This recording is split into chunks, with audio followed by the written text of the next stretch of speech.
Assalamualaikum, selamat sore Bang Andi. Saya dari Cilacap dan sekarang sedang bekerja di Hong Kong. Waktu itu aku sudah pernah WhatsApp ke Bang Andi, tapi bukan pakai nomor ini, pakai nomor yang satunya lagi. Aku nggak tahu Bang Andi ngerasa kayak takut. Ya tahu, sadar udah pernah mendekat ke Allah, sudah meminta petunjuk, sudah mendekat. Setelah itu jauh. Sekarang tuh rasanya mau itu takut Bang. Takut nanti kena itu. Kena apa ya? Takut Allah marah. Ini feeling tuh rasanya tuh nggak karuan Bang. Nggak tahu Bang. Kenapa ya macam itu ya Bang? Apa belum waktunya? Atau itu godaan? Atau itu apa ya Bang? Waktu itu aku belajar zikir nafas, aku sempet kayak orang nggak tahu ngeblank, nggak tahu apa tuh rasanya tuh kayak kok kayak gimana ya, kayak hati tuh bilang, loh kok aku serba nggak tahu bingung gitu loh. Ada orang ngomong apa, ada orang ngasih aku masukan tuh rasanya kayak orang bodoh-bodoh amat gitu, kayak orang bodoh gitu, kayak orang nggak tahu apa-apa. Padahal sih ya tahu, tapi kok loh kok aku jadi diam ya, gimana ya, rasanya kayak gimana itu Bang. Nggak tahu lah Bang, rasanya bingung mau ngapain. Mau mendekat lagi, takut nanti kena bantingan yang lebih parah dari yang waktu itu. Nggak mendekat, aku kok rasanya hampa.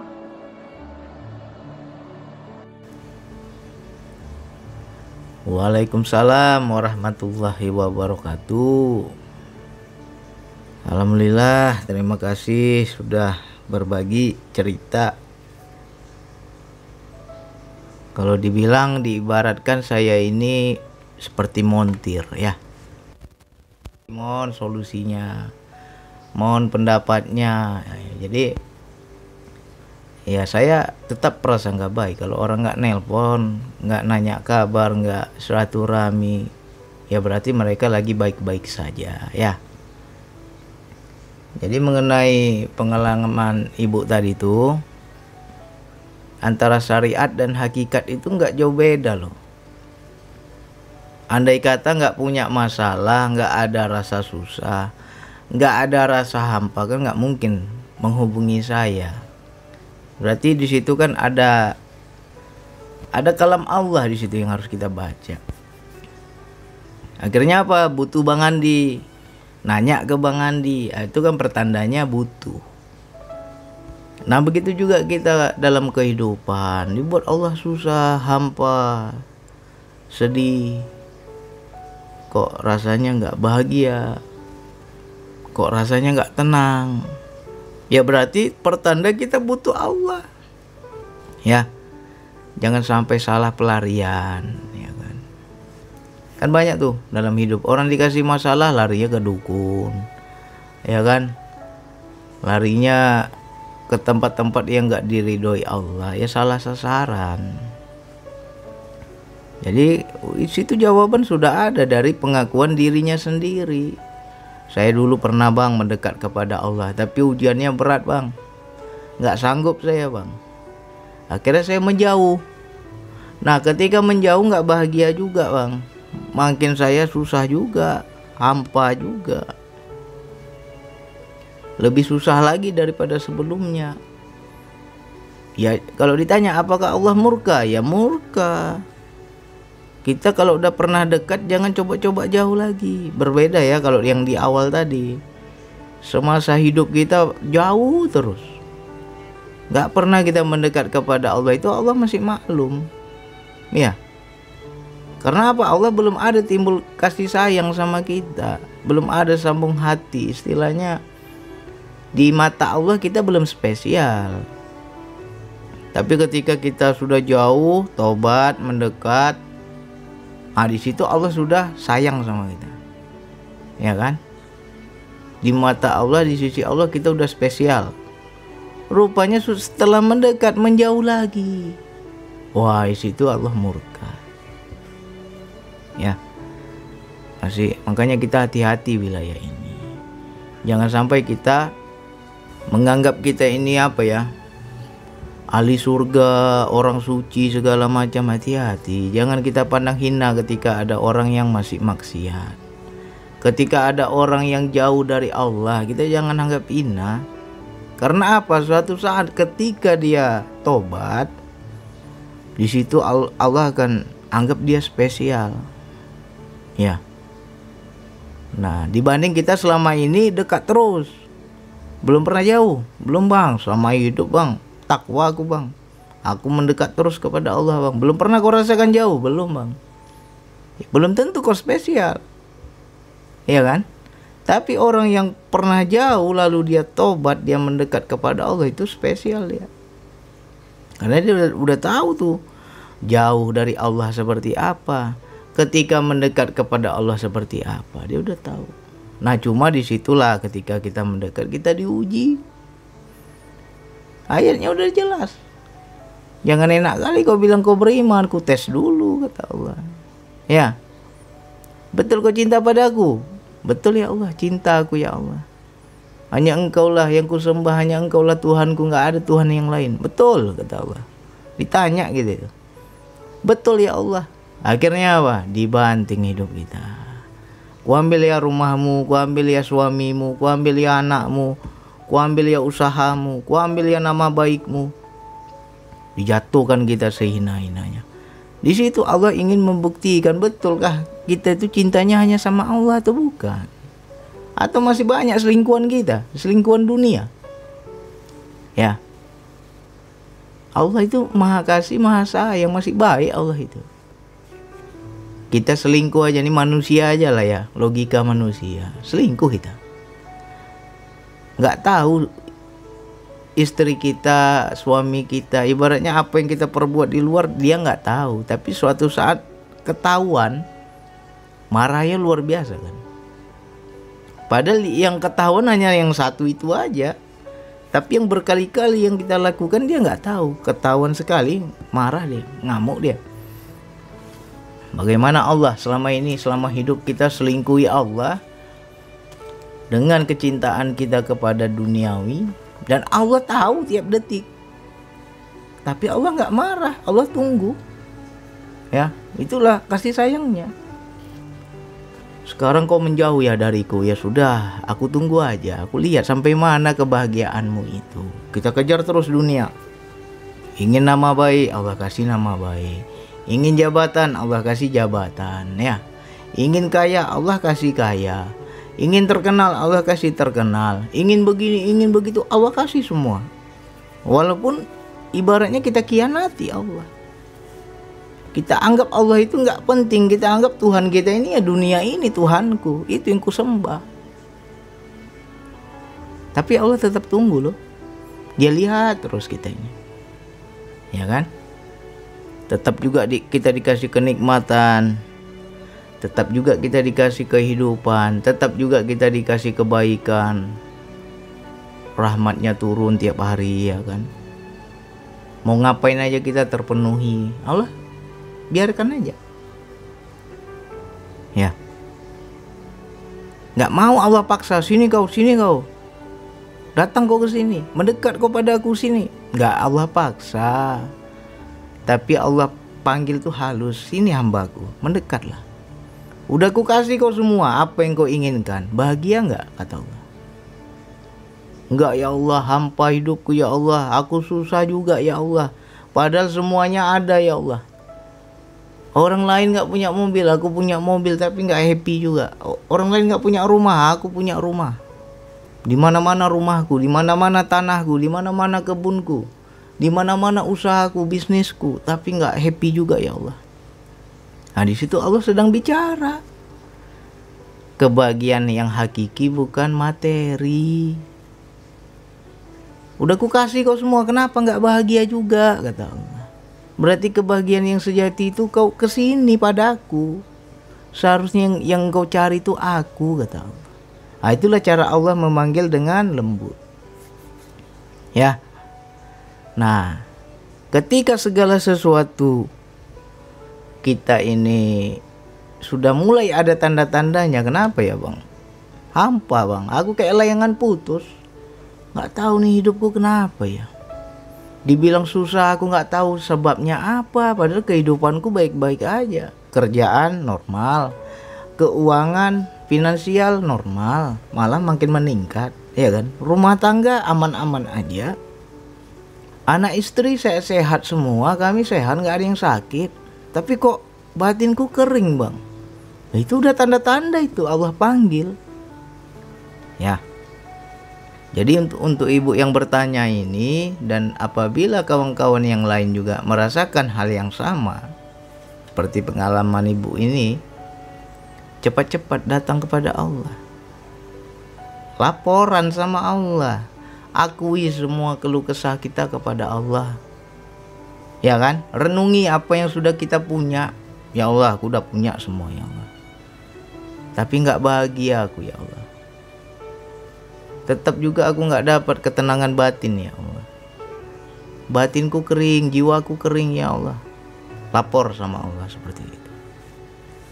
Lapangkanlah aku dari kesesakan ini ya Allah. Sesak dadaku ya Allah.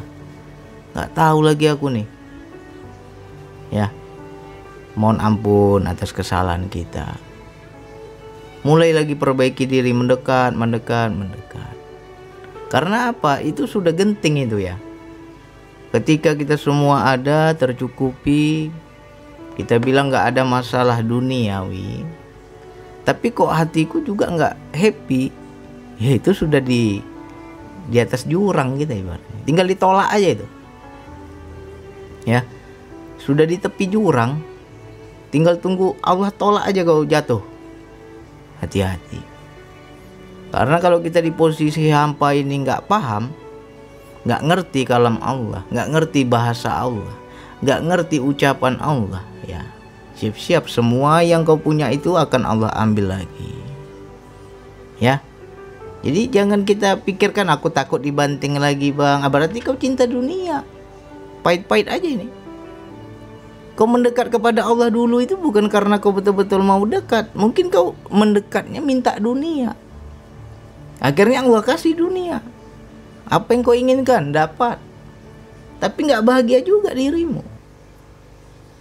Ya. Jadi hati-hati ya. Banyak tuh komentar-komentar di YouTube saya itu saya baca. Kenapa ya bang mengamalkan zikir nafas semua diambil. Hidup saya dibanting. Masalah saya luar biasa beratnya bang. Belajar hakikat marifat nih gak kuat saya bang. Itu salah pandangan, salah sudut pandang. Seharusnya kau memahaminya seperti ini. Allah sedang memanggil kau mendekat. Ya kan? Akhirnya dirimu mendekat. Ya. Contohnya mendekat itu seperti apa? Dulu kita nggak suka kajian makrifat, sekarang kita mencari kajian makrifat. Itu tandanya Allah sudah panggil. Ya. Kan sebelum bertemu metode zikir nafas, teman-teman kan sudah senang wilayah ini. Jadi bukan zikir nafasnya yang kita permasalahkan. Kenapa ya bang? Aku senang bang dengar ceramah. Dulu aku paling gak suka ceramah bang. Sekarang dengar ceramah seneng bang. Di YouTube semua para ustadz, para kiai, para ulama yang berceramah tentang agama aku simak bang. Ya itu tandanya Allah sudah panggil dirimu.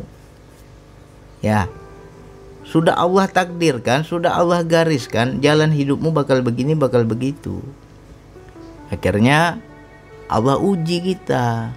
Bener ya, aku mau mendekat pada Allah. Batin kita ngomong itu, cuma kita nggak pernah sadari kita pernah ngomong. Ya, batin kita sebenarnya ngomong.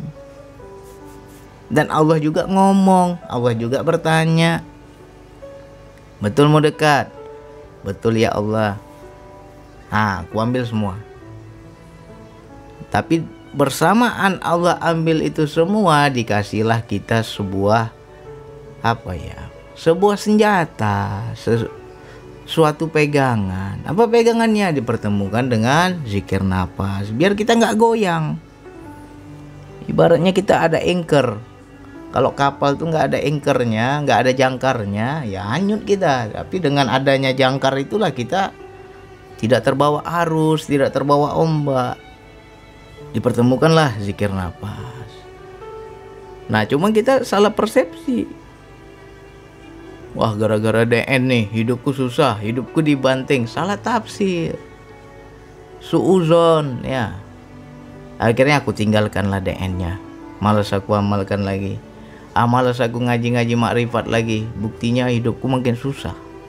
Berarti kau cinta kepada Allah itu nggak betul cinta. Ya kan? Bukan karena cinta itu. Gagal kita di situ, udah gagal itu. Jangan main-main kita bilang aku mau mendekat ya Allah. Dites kok goyang. Jadi jangan sampai salah persepsi, salah tafsir ya. Justru harus bersyukur. Di saat aku dibanting hidupku, di saat semua yang aku cintai diambil Allah, dan dalam waktu yang bersamaan Allah pertemukan suatu metode untuk mendekat kepadanya. Dipertemukan tuh zikir nafas. Amalkan ya kan? Nah, cuman disitulah kita dibisikin oleh setan. Nih gara-gara DN nih hidupku susah. Ini gara-gara zikir nafas nih, bantingan Allah datang. Nggak mau lagi kita amalkan. Jauh lagi kita dari Allah. Akhirnya di situ Allah tetap sabar loh. Allah itu. Oh, kau ini ya. Berarti yang kau cari bukan aku. Yang kau cari dunia. Terkadang kebanyakan kita mengamalkan suatu amalan tapi untuk dunia. Aku rajin zikir lah biar rezekiku lancar. Aku belajar ngaji lah biar Allah sayang padaku. Biar hidupku enak, begini begitu. Ya, tapi nggak ada kita inginnya tuh kepada Allah itu untuk bertakwa, untuk beribadah secara ikhlas. Nggak ada itu niat kita begitu. Ya kan? Banyak orang yang belajar hakikat marifat bukan hanya belajar DN saja, berguru kemanapun, kalau dia pelajari marifat tetap itu sama, diambil semua ya. Apa yang paling kita cintai itu yang diambil. Sedangkan makhluk saja nggak mau diduakan, apalagi Allah ya. Cobalah kita punya istri ya kan, aku kawin lagi ya, dia bilang nggak mau bini kita itu. Pasti istri kita bilang ceraikan aku kalau kamu kawin lagi, atau langkahi mayatku kalau kamu kawin lagi. Ya kan, nggak mau diduakan. Nah, sedangkan kita sama Allah banyak kali kita duakan. Bahkan kita duakan Allah dengan diri kita sendiri. Merasa bisa, merasa mampu, merasa aku tak butuh Allah, udah jadi Tuhan kita ini. Ya kan? Aku bekerja keras, aku berhasil, aku begini, aku begitu karena usahaku sendiri. Oh, udah jadi Tuhan itu. Orang yang mengaku seperti itu. Bukan lagi menduakan Allah, tapi dia anggap dirinya Tuhan. Nah, untuk betul-betul ini kita menjadi spesial di hadapan Allah, ya berarti kita harus menjalani proses ujian. Kebanyakan kita itu salah prasangka kepada Allah. Padahal Allah hendak menjadikan kita orang yang spesial. Ya, ibarat emas. Ya, kalau kita tahu proses pembuatan emas seperti apa sakitnya. Dibakar, diketok lagi. Dibakar, diketok lagi. Udah itu dibakar, diketok lagi berkali-kali. Barulah dia jadi emas yang sesuai apa yang diinginkan bentuknya. Ya kan? Begitu juga kita dalam hidup. Allah hendak menjadikan kita ini apa? Allah bilang, aku hendak menjadikan engkau ini seorang hamba yang betul-betul hamba. Tapi ku kikis dulu semua karat-karat di hatimu, berhala-berhala dirimu, kekotoran hatimu, semuanya aku bersihkan dulu. Agar apa? Yang ada hanya cintamu padaku, kata Allah. Nah, banyak yang gak lulus. Bang, sakit kali lah bang, baru 2 bulan belajar DN bang, udah di PHK aku bang. Banyak tuh yang kayak gitu. Sakit kali lah bang, belajar DN, istri minta cerai. Ya kan, DN yang kita salahin. Tapi kesalahan-kesalahan yang dulu kita nggak pernah ingat itu. Nggak pernah kita lihat, kenapa binimu minta cerai. Ya kan? Nggak pernah kita ingat. Nah, ketika kau sebelum di PHK, macam mana kau di kerjaanmu, sombong nggak kau? Nggak pernah kita ingat. Yang kita lihat kesalahannya karena DN ini, makanya aku di PHK. Jadi ini pahit-pahit aja saya ngomong. Jangan sampai Allah murka. Jangan sampai Allah marah. Jangan sampai Allah campakkan kita. Karena kita ini udah di tepi jurang loh. Itulah pertandanya Allah masih panggil dengan lembut. Sinilah hambaku. Kau lihatlah apa semua yang sudah kuberikan selama ini ya. Kalau bahasa Allah itu begitu. Kau ingin kaya, kau ingin sukses, kau ingin punya uang, kau ingin hidupmu lebih enak. Sekarang kurang apa? Udah ku kasih semua. Tapi kenapa hatimu gak bahagia juga? Itu sejatinya mereka itu semua gak bisa membahagiakanmu. Kebahagiaan itu bukan materi. Nah, Allah lagi bicara itu, cuma kita gak sadar. Ya kan? Dulu kau masih biasa aja pangkatmu, sekarang naiklah pangkatmu. Gak punya jabatan, ingin punya jabatan, udah punya jabatan, stres kepala dia. Banyak kali masalah hidupnya. Kalau tahu kayak gini bang, gak mau aku minta jabatan bang. Makin susah aku setelah punya jabatan. Ya berarti bukan itu yang membuatmu bahagia. Allah lagi bicara. Ditunjukkan sama Allah, bukan ke situ yang membuatmu bahagia. Cuman banyak manusia ini gak sadar. Ya. Jadi untuk ibu tadi yang bertanya, ya saya ngomong pahit-pahit aja nih. Lagi di tepi jurang, tinggal ditolak aja tuh. Kalau kita nggak sadar juga detik ini, saat ini, ya besok jangan kaget kalau seandainya semua diambil kembali, ya. Udah naik kita tinggi-tinggi, oh kau nggak mau juga datang padaku, oh, udah dibanting. Lebih parah dari sebelumnya bantingan Allah itu. Karena untuk menyadarkan hati yang keras, hati yang batu, ya harus dilempar batu kita. Kiasnya seperti itu. Harus benjol. Gak ada lembut lagi. Lembut kok gak dengar. Ya. Susah kan? Baru kayak gini aja udah susah. Bang, susah lah bang. Hatiku gak tahu bang. Hampa kali bang. Susahnya karena apa? Aku pun gak tahu nih bang. Susahnya karena apa ini? Allah sedang panggil. Ya. Jangan sampai nanti dipaksa. Sakit kalau dipaksa. Saya udah rasa dua-dua itu. Semuanya udah rasa saya. Makanya hafal kali saya. Kesini kok aku panggil gak mau dekat. Kok udah lembut aku panggil. Gak mau juga. Diketok benjol kita. Ya. Udah diketok benjol masih juga bandel kita. Lebih hina lagi Allah jatuhkan kita. Sampai kita paham, sampai kita kecewa pada keduniawian yang kita capai selama ini. Aku kira dulu punya uang tuh enak, rupanya udah punya uang stres juga aku. Aku kira dulu hidup senang itu punya materi, udah punya materi semua. Gak senang juga aku. Kecewa kita sama dunia ya. Banyak tuh, teman-teman udah rasakan. Udah kecewa sama dunia, gak mau lagi dia. Kapok dia. Barulah dia paham, oh Allah sedang panggil. Akhirnya mau gak mau mendekat juga dia.